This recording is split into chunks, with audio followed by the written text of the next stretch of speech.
नमस्कार बच्चों, मैं सुरुचि सामरिया आपका ई कक्षा में स्वागत करती हूँ। आज आप मेरे साथ कक्षा 5 में हिंदी विषय पढ़ रहे हैं। बच्चों आओ सीखें भाग 2 आपकी पाठ्यपुस्तक का नाम है। बच्चों यह आपकी पाठ्यपुस्तक का दूसरा भाग है। आज आप हिंदी विषय के अंतर्गत मेरे साथ पाठ 8 पढ़ रहे हैं, जिसका कि नाम है नया समाज बनाएं। बच्चों यह कविता है। कविता आप लोगों को बहुत अच्छी लगती है ना।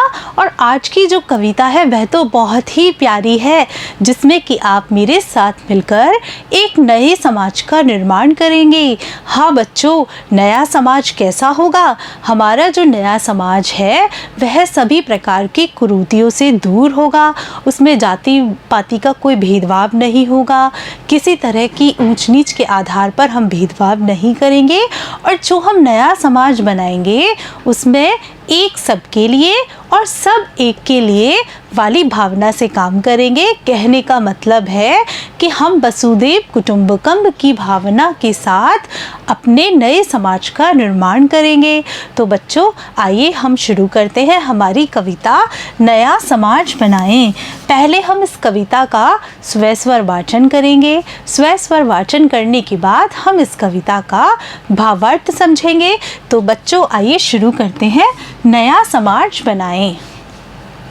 आओ नया समाज बनाएं, इस धरती को स्वर्ग बनाएं। आओ नया समाज बनाएं, जाति पाति के बंधन तोड़े, अपनेपन की कड़ियां जोड़े। इस धरती के हर मानव का मानवता से नाता जोड़े। एक दूसरे के सुख दुख में मिलकर बैठे हाथ बटाएं। आओ नया समाज बनाएं। इस माटी का कण कण चंदन, इसे करे हम शत शत बंधन। नई रोशनी की किरणें बन आज सजा दे हर घर आंगन। मिलजुल कर आगे बढ़ने का सबके मन में भाव जगाएं। आओ नया समाज बनाएं। श्रम को जीवन मंत्र बनाएं, ऊंच नीच का भेद मिटाएं। भारत माता के हम सपूत बन नव जीवन की अलख जगाएं। धरा सभी की गगन सभी का, यही प्रेम संदेश सुनाएं। आओ नया समाज बनाएं। बच्चों आपने मेरे साथ इस कविता का स्वस्वर वाचन किया होगा। आपको बहुत ही इसमें आनंद आया होगा। अब हम इस कविता का भावार्थ जानेंगे। हम जानेंगे कि कवि हमसे कैसे समाज का निर्माण करवा रहा है। बच्चों आप लोग छोटे छोटे बच्चे हो। इस कविता में कवि आपको यह बता रहा है कि आपको एक नए समाज का निर्माण करना है। बच्चों क्यों करना है? क्योंकि आप छोटे छोटे बालक हो, इस देश का भविष्य हो। आपकी अगर सोच बहुत अच्छी होगी तो आप बड़े होकर हमारे यहाँ बहुत अच्छे समाज का निर्माण करोगे। तो आइए अब हम पढ़ते हैं हमारी कविता नया समाज बनाएं। बच्चों अब हम इसका अर्थ जानेंगे। देखिए, आओ नया समाज बनाएं, इस धरती को स्वर्ग बनाएं। आओ नया समाज बनाएं। बच्चों पहले हम इसके कठिन शब्दार्थ देखते हैं। इसमें जो कठिन शब्द है वह है स्वर्ग। स्वर्ग का क्या अर्थ है? एक विश्वास जिसके अनुसार मृत्यु के बाद अच्छे कर्मों के फलस्वरूप मिलने वाला स्थान, जहाँ सब प्रकार के सुख मिलते हैं। बच्चों हमारे यहाँ स्वर्ग और नरक की कल्पना की गई है। ऐसा माना जाता है कि जो मनुष्य अच्छे कर्म करता है उसे मरने के बाद स्वर्ग में स्थान मिलता है और स्वर्ग में वहाँ उसे सब प्रकार की सुख सुविधाएं मिलती है और वह आनंद पूर्वक रहता है।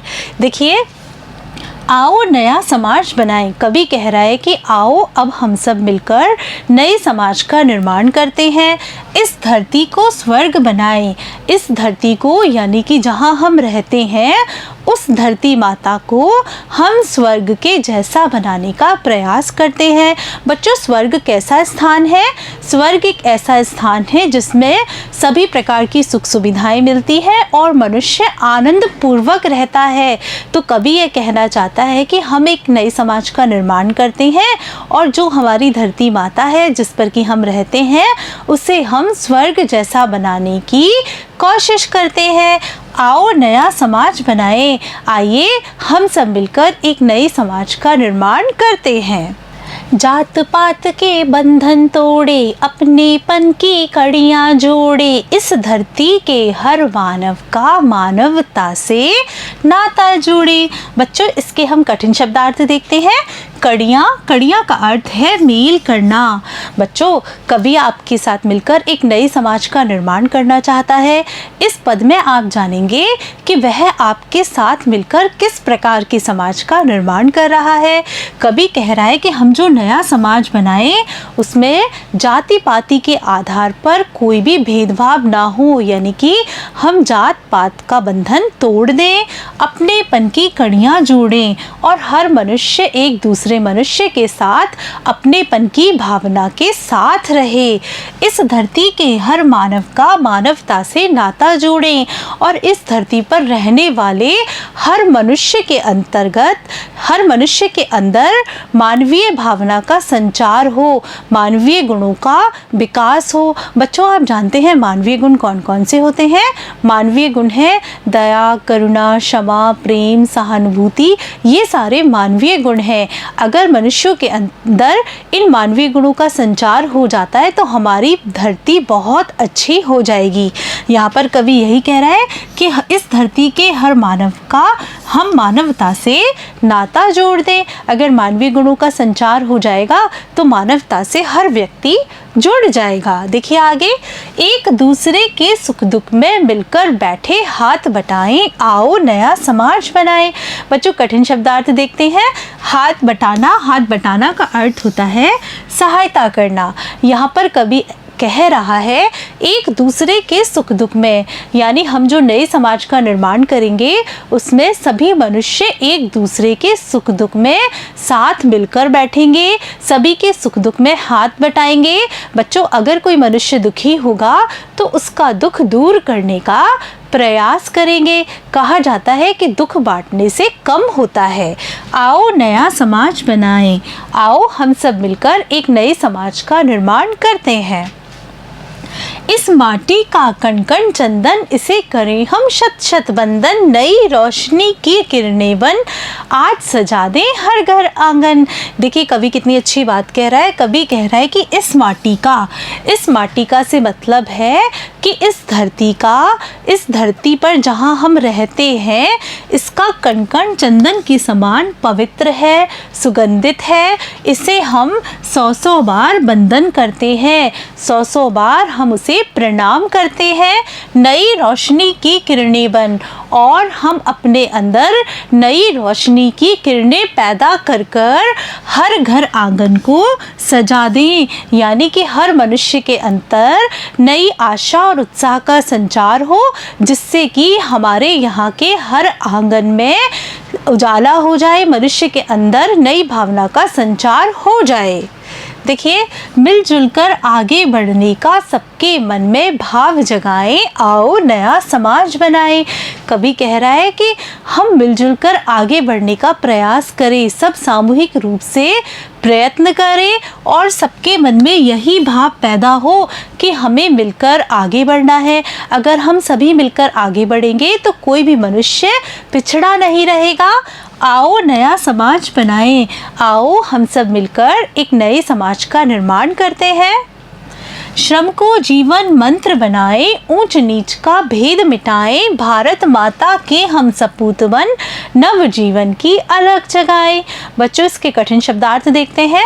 अलग जगाना का अर्थ होता है नए विचारों का प्रसार करना। यहाँ पर कवि ये कहना चाहता है कि हमें क्या करना होगा, हमें श्रम यानी कठिन परिश्रम को, मेहनत करने की भावना को अपने जीवन का मंत्र बनाना होगा, यानी कि हम सब लोगों के अंदर मेहनत करने की भावना का विकास करना है। ऊंच नीच का भेद मिटाएं, और हमें आपस में ऊंच नीच का भेदभाव मिटाना है। हम जो ऊंच नीच का भेद करते हैं वह हमें मिटाना है।